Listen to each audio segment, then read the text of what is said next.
Salut tout le monde, aujourd'hui on se retrouve pour mon deuxième make-up d'Halloween avec ce maquillage de vieille dame, un petit peu même sorcière je trouve. J'avais envie de faire quelque chose de réaliste, qui fasse pas forcément peur mais quelque chose de vraiment réaliste. Donc voilà, si ce maquillage vous plaît, je vous laisse regarder la suite.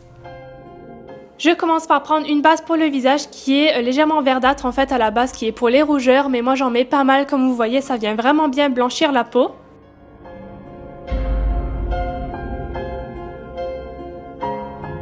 Ensuite, je prends cette palette de chez Sleek, la même que pour mon maquillage précédent. Je prends cette teinte un peu taupe foncé grisâtre qui est vraiment parfaite pour faire ressortir tout ce qui est creux. Donc je fais un léger contouring, on va dire, pour faire ressortir un petit peu les ossatures du visage.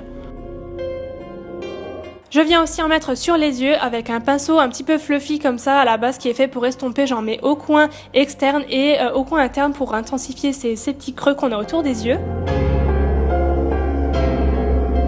Et là, il va falloir faire vos plus belles grimaces, vos plus beaux sourires pour faire ressortir tous les plis, tous les creux du visage qu'on n'a pas forcément quand on est jeune, mais qui sont bien là quand on est plus vieux. Donc par exemple là, autour de la bouche, je fais des sourires, etc. pour faire apparaître tous les plis qui sont là naturellement, mais qui sont entre guillemets cachés. Donc faut vraiment que ça soit naturel, donc faut vraiment suivre les plis, les trous qui sont déjà placés, si je peux dire.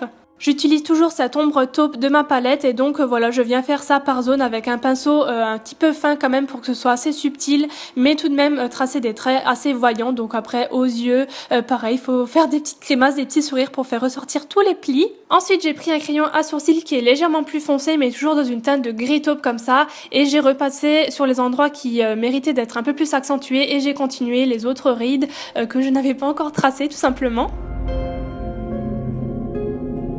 Et vraiment penser à exploiter toutes les zones du visage, comme le cou aussi que j'avais oublié à la base, mais c'est très important parce que y a aussi des rides qui peuvent apparaître dessus. Donc n'hésitez pas à tracer tout ça sur le front, etc.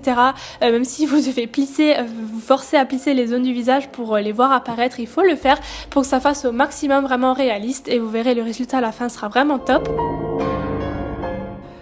Une fois que toutes les rides sont tracées, j'ai pris un pinceau estompeur et j'ai estompé vraiment très légèrement les traits que j'avais fait un petit peu partout pour que ça se fonde un petit peu plus au visage.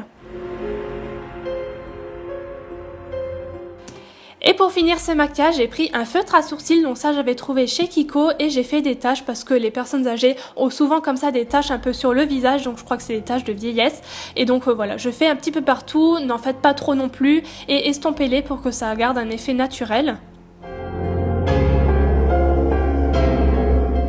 Je trouvais qu'il me manquait un grain de beauté vraiment bien dégoûtant sur le visage, donc j'ai pris mon crayon à sourcils, je me suis fait un petit grain de beauté, enfin un gros grain de beauté plutôt sur la joue, et j'ai accentué les ombres aussi sur mon cou que j'avais oublié précédemment, donc avec toujours la même ombre grise. Voilà, j'estompe tout ça pour que ça fasse un effet encore une fois naturel. Et donc voilà, pour ce maquillage vous êtes vraiment transformée en vieille dame, en vieille sorcière. Je trouve que ça fait plutôt réaliste et ça fait même presque peur de me voir comme ça. Donc voilà, j'espère que ça vous a plu et je vous dis à la prochaine pour mon troisième tuto maquillage d'Halloween. Bye!